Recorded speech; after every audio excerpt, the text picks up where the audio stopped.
Et bonjour à tous, je suis ravi de vous retrouver cette semaine pour notre deuxième recette de Noël. Aujourd'hui, on va venir cuisiner un mets très apprécié pour les repas de Noël, le saumon fumé. On va le travailler en tiramisu, donc avec du saumon fumé, une crème à base de mascarpone, de jus de citron, bien assaisonné. Ça va être très sympa. On commence tout de suite par la crème mascarpone. Alors, on va venir séparer le blanc et le jaune de 3 œufs. On ouvre en deux comme ça. On essaye de pas péter le jaune, hein. Donc les blancs, on les laisse pour plus tard. Et on va venir battre les jaunes. Ensuite, on prend notre mascarpone, donc 250 grammes, et on rajoute donc le mascarpone directement aux œufs.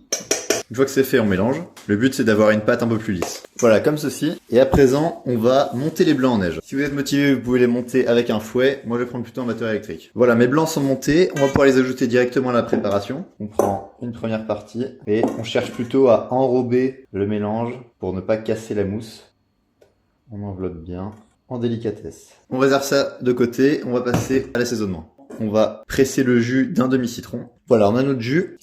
Voilà. On rajoute de l'aneth, du poivre, alors du sel vraiment pour la forme. Le saumon fumé sera déjà salé, donc vraiment un tout petit peu de sel. Et on mélange. Et surtout, n'hésitez pas à goûter la crème pour ajuster l'assaisonnement. Donc maintenant, on met ça au frigo, le temps de préparer le saumon. Alors la première étape, ça va être de toaster notre pain de mie, donc qui viendra imiter le biscuit imbibé des tiramisu classiques. Alors le saumon, ici, donc j'ai du saumon fumé, j'en ai à peu près 200 grammes. Donc ça va compter voilà pour 4 personnes. On prend chacune des tranches et on va simplement venir le couper en lanières comme ceci. Voilà, et on fait comme ça pour toutes les tranches. Et bien voilà, le saumon est tranché et le pain est grillé. On va pouvoir passer donc à la préparation. Alors si vous avez des verrines, c'est très sympa, vous pouvez en prendre. Moi j'en ai pas, je vais prendre simplement des verres un peu transparents, ça peut être sympa pour voir les différentes strates. Et en fait on va faire comme un tiramisu, on va alterner tranches de pain, quelques lanières de saumon et de la crème. Donc on commence par tailler un bout de pain, on le fout dans le fond, voilà, on met des morceaux de saumon, de la crème, voilà, ça va essayer d'être un peu soigneux dans le travail là, pas comme je fais actuellement. On rajoute encore un bout de pain,